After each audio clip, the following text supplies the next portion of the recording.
여러분 반갑습니다. 여러분의 멘탈 전도사 천마쌤입니다. 오늘도 이렇게 또 오후 시간에도 맞이하게 됐네요.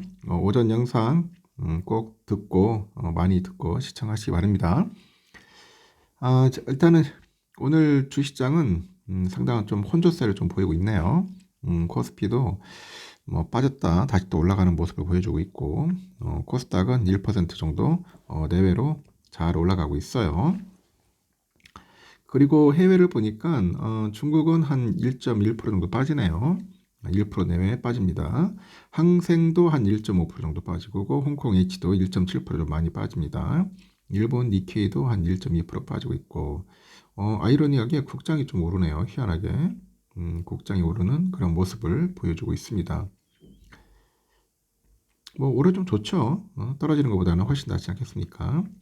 대만도 0.3% 현재 빠지고 있다는 거 참고하시고, 이제 비트코인은 한 1억 4,200 정도 하네요.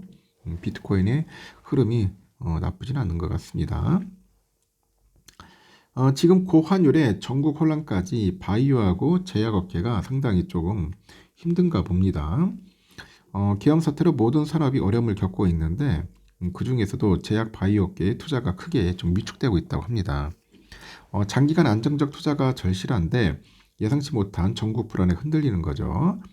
이 계엄 사태 이후로 원달러 환율이 치솟다 보니까 제약 바이오 업계도 울상을 짓는 거예요.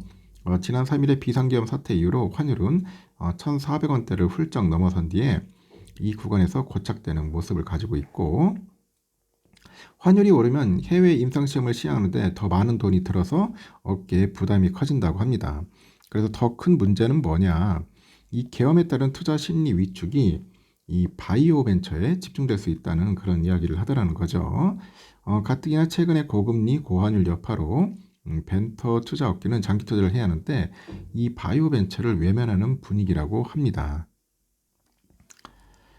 정치적인 불안정이 바이오 벤처랑 업계에 되게 심각하게 영향을 미치고 있다고 이제 본다고 하는데, 이 바이오 벤처는 투자 의존성이 큰 산업이라서 투자 대비 회수가 오래 걸리기 때문에 투자가 안 되면 다 이제 죽을 수 있다. 그렇게 모 교수가 이야기를 하네요. 그리고 바이오 육성 정책도 계엄 사태에 발목을 잡혔고, 당초 이달 출범 예정이던 국가 바이오 위원회는 윤석열 대통령이 직접 위원장을 맡아서 컨트롤 타워로 기능할 예정이었어요. 업계는 이를 통해서 기초 연구부터 임상, 상용화 등 가치 사슬 전반에 유기적인 연계를 기대했는데 사실상 좌초가 된 거죠. 좌초가 됐습니다. 현재 세계 각국은 코로나 발발 이후로 제약 바이오 산업을 안보 문제로 인식을 해가지고 사활을 걸어요. 하여튼 이들과 대조적인 우리의 행보가 갈 길을 더 멀게 하고 있다. 그렇게 보고 있는 것 같습니다. 하여튼 그런 부분들을 잘 참고하셔서 투자하시는데 주의하셨으면 좋겠습니다. 아주 재미있는 언니죠. 돈나무 언니, 캐시우드. 캐시우드 아크 인베스트먼트가 트럼프 당선 이후 놀라운 승리를 또 기록하네요. 예전에 그렇게 주가가 빠지더니 이제 좀 오르는 것 같습니다. 캐시우드의 대표 상품이죠. 아크 ETF죠. ARKK. 이게 미국 대통령 선거 이후 약 한 달 동안 30% 이상 급등을 했대요. 주당 60달러를 돌파를 했다고 합니다. 앞서 캐시우드는 코로나 팬데믹 기간 동안 공격적인 빅테크 투자를 감행했는데, 그래서 큰 화제가 됐죠. 당시 아크가 1년 사이 30달러에서 무려 150달러까지 이 5배 이상 치솟았습니다. 폭발적인 상승을 나타냈고, 다만 21년 미국 연방준비제도 이 금리 인상 우려 때문에 이 상승세가 꺾인 뒤에 그동안의 상승분을 대부분 반납하게 됐고, 이 대선 전에는 40달러 선에서 횡보 중이었어요. 지난 한 달 동안 아크 ETF를 견인한 건 포트폴리오에서 가장 큰 비중을 차지하고 있는 게 테슬라입니다. 테슬라는 트럼프 트레이드의 대표 수혜주인데 이 주목을 받다 보니까 대선 이후 현재까지 70% 급등을 했죠. 또한 캐시우드가 최근에 공격적으로 매수한 인공지능 데이터 관련주가 있어요. 팔란티어, 효자 노릇을 하는 것 같습니다. 월가에서는 AI의 그 생태계의 숨은 보석이라고 부르는데, 이 팔란티어가 3분기 호실적과 함께 이 무서운 주가 상승을 기록하는데 올해 들어서만 320% 올랐어요.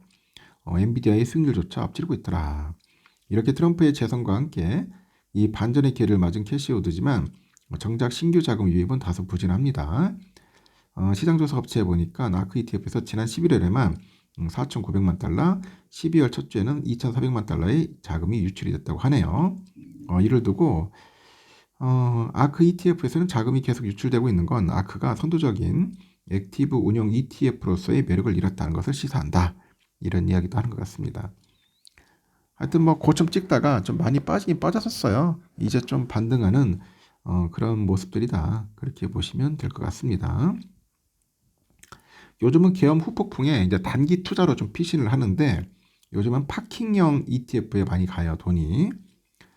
최근에 이제 정치적인 불확실성이 확대되다 보니까 증시가 불안하죠. 주식 대기 자금을 안정적으로 쓸 수 있는, 굴릴 수 있는 그 파킹형으로 갑니다. 파킹형으로. 초단기 채권 등을 기초로 한 파킹형 상품은 손실 위험은 적고 하루만 투자해도 연 3%대 이자를 얻을 수 있다고 하네요. 한 달 동안 자금 순이익이 가장 많은 종목은 1조 5,562억 원에 유입이 된 이 코덱스 머니마켓 액티브입니다. 일단 초단기 채권과 그 기업어업에 투자하는 등 그 MMF의 운영 방식을 채택을 해서 금리 변동에 대한 가격 변화 움직임을 그런 위험을 최소화했고 지난 8월 탕정한 이후 순자산이 2조 원을 돌파를 했네요. 이렇게 파킹 ETF는 말 그대로 자금을 잠시 보관한다는 의미의 그 파킹 통장과 유사합니다. 이 CD 금리나 이 KOFR 단기채 그리고 CP, CD 등의 투자에 그 수익을 얻는 MMF를 활용해서 위험성은 낮추면서 꾸준한 이자 수익을 기대할 수 있는 그런 장점이 있다. 그래서 파킹으로 많이 간다고 하는 것 같습니다. 참고하시면 될 것 같아요. 하여튼 만기 1년 이내에 단기 채권과 기업어음, 양도성 예금 증서 등에 투자를 해서 이 수익을 내는 MMF도 자금을 빨아들이는 것 같아요. 지난 6일에 MMF 설정액은 147조 68억인데 일주일간 1조 5,467억 늘었죠. 언제든지 환매할 수 있고 일반 예금보다도 기대 수익률이 높은 상품으로 이동하는 것 같습니다.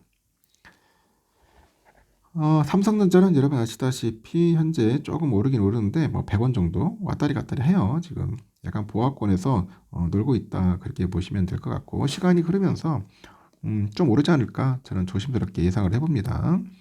우선주도 마찬가지로 현재 46,800원 정도 하고 있던데 시간이 흐르면서 슬금슬금 오를 겁니다. 슬금슬금 오를 거니까 너무 걱정하지 마시고 더 이상 빠지기는 힘들 겁니다. 거의 이제 바닥은 찍은 것 같아요. 찍었는데 이 얼마만큼 얼마 동안 참 횡보를 할 것이냐 이게 이제 핵심이죠. 얼마나 오랫동안 이런 횡보의 흐름이 갈 거냐. 일단 그런 것들을 잘 견딜 수 있는 사람들만 뭐 도전하겠죠. 그렇지 않은 분들은 절대로 하지 마세요. 주식 투자. 특히 삼성전자도 잘 모르면 안 하시는 게 여러분들에게 도움이 될 겁니다. 제 말만 듣고 할 필요도 없고 여러분이 확신이 없으면 안 하는 게 정신 건강에도 도움이 되고 여러분의 계좌도 살리는 겁니다. 여기까지 하겠습니다. 좋은 하루 보내십시오.